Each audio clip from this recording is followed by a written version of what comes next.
Garuda Express, an international courier service.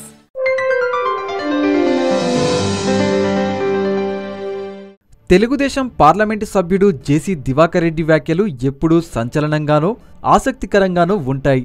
మరోసారి ఇలాంటి వ్యాఖ్యలు చేశారాయన. అవేమంటే ప్రజల ఆశయాలు నెరవేరాలంటే మళ్లీ చంద్రబాబు నాయుడునే ముఖ్యమంత్రిగా ఎన్నుకోవాలని జేసీ దివాకర్ రెడ్డి ప్రజలకు పిలుపునిచ్చారు. అనంతపురం జిల్లాలో నీరు ప్రగతి ఉద్యమం ప్రారంభం సందర్భంగా పామిడిలో నిర్వహించిన సభలో ఆయన ప్రసంగించారు. నీటి విషయంలో సీఎం కృషి అభినందనీయమని జేసీ అన్నారు.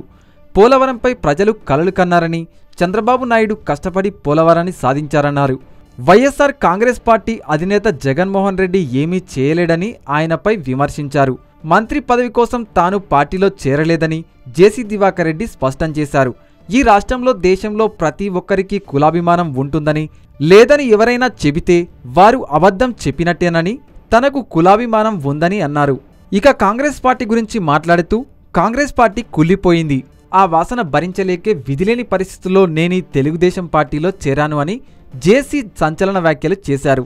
ఇప్పుడు చెబుతున్నా, ఒకవేళ ఎవరికి ఏదున్నా ఈ రాష్ట్రాన్ని అభివృద్ధి చేయాలంటే ఇవాళ ఉన్న లీడర్స్లో హీ ఈజ్ ది మ్యాన్, ఒక్కడే చంద్రబాబు ఆ యోగ్యత కలిగి ఉన్నాడని, అందువల్లే తెలుగుదేశంలో చేరాను తప్ప ఈయనేదో మంత్రి పదవి ఇస్తాడని నాకెప్పుడూ లేదు అని జేసీ స్పష్టం చేశారు.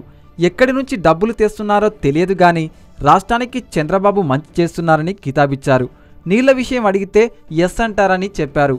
చంద్రబాబు చెప్పిన పనులన్నీ చేస్తే నిజంగా అనంత జిల్లా సస్యశ్యామలం అవుతుందని, అప్పోసొప్పో చేసి బంగపోయే బతిమాలో ఈ పనులను జరిపించాలని, ఈ పనులు ఎప్పుడు కంప్లీట్ అవుతాయన్న నమ్మకం తనకు లేదని, మరోసారి చంద్రబాబు ముఖ్యమంత్రి అయితే అప్పటికి నీరు వస్తుందని అనుకుంటున్నానని చెప్పుకొచ్చారు జేసీ.